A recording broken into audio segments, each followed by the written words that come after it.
Assalamualaikum warahmatullahi wabarakatuh. Nama saya Mutiara Karina dengan NIM 8566334, pendidikan PGSD di Universitas Terbuka. Adapun kegiatan praktikum, sekarang saya melakukan sifat cahaya, di mana saya akan melakukan percobaan 2, pemantauan cahaya, kedua pembiasan cahaya. Bahan-bahan atau peralatan yang saya gunakan pertama yaitu cermin, kedua itu lampu senter. Saya menggantikan dengan lampu senternya Patinamo, ketiga lilin, keempat dan kelima ini satu penghubung. Keenam, setelah cahaya saya menggunakan untuk pegangan HP atau tulisan HP, atau juga kita ganti dengan kertas yang sudah kita kasih celah. Selanjutnya kita menggunakan layar, yaitu dinding yang ada di belakang saya, atau saya menggunakan kertas. Oke, adapun yang kita lakukan sekarang, kita melakukan percobaan. Oke, di sini saya melakukan pemantauan cahaya pada cermin datar. Sifat bayangan yang dibentuk oleh cermin datar. Oke. Sifat bayangan yang dibentuk oleh cermin datar adalah maya, tegak, dan sama besar dengan benda. Jarak bayangan ke cermin sama dengan jarak benda ke cermin, dan bagian kanan benda menjadi bagian kiri bayangan. Bayangan ini tidak dapat ditangkap di layar, artinya bersifat maya. Oke, di sini saya melakukan pemantauan cahaya pada cermin cembung.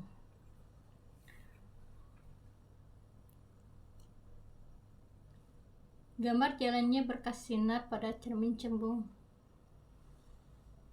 Oke, kasih jarak. Sifat bayangan yang dibentuk oleh cermin cembung. Bayangan yang dibentuk cermin cembung selalu maya atau semu, tegak, dan diperkecil.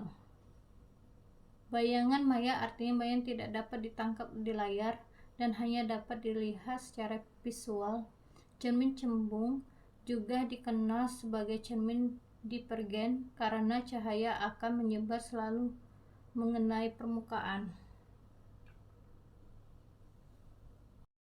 Oke, percobaan ketiga kita menggunakan cermin cekung. Oke. Pemantauan cahaya pada cermin cekung.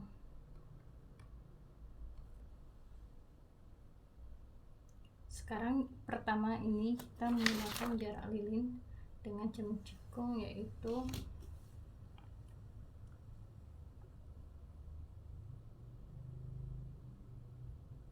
18 cm. Saat benda atau lilin ini kita menjauh dari cermin cekung, maka bayangannya akan mengecil. Oke, semakin kita menjauhkan lilin ke cermin cekung, dia akan mengecil.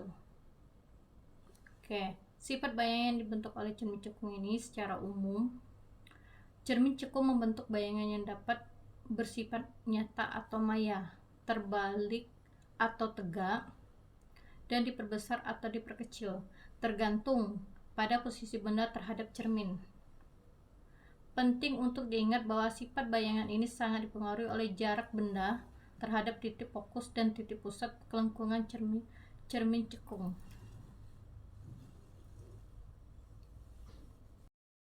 Di sini saya akan mempraktikkan tentang sifat bayangan yang dibentuk. Saya menggunakan bahan yaitu gelas yang berisi air, dan kita akan memasukkan sebuah pensil ke dalamnya.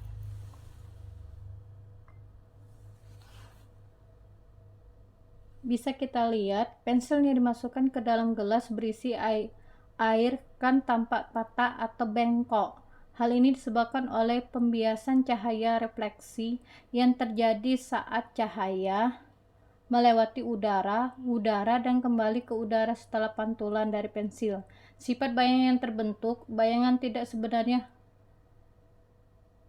terbentuk tidak dapat diproyeksikan ke layar. Bayangan terbalik. Posisi bayang yang terlihat akan terbalik dibandingkan dengan posisi pensil sebenarnya. Bayang yang diperbesar dan diperkecil. Ukuran bayang yang dapat berbeda dari ukuran pensil sebenarnya, tergantung pada sudut pandang dan kondisi pembiasan cahayanya. Dari hasil percobaan yang sudah saya lakukan, yaitu dari hasil pengamatan pembahasan di atas, dapat disimpulkan bahwa cahaya tergolong gelombang elektromagnetik karena cahaya dapat merambat tanpa zat antara medium. Cahaya memiliki beberapa sifat penting seperti merambat lurus, dapat dipantulkan, dibiaskan, dan menembus benda bening. Demikianlah praktikum yang telah saya lakukan. Wassalamualaikum warahmatullahi wabarakatuh.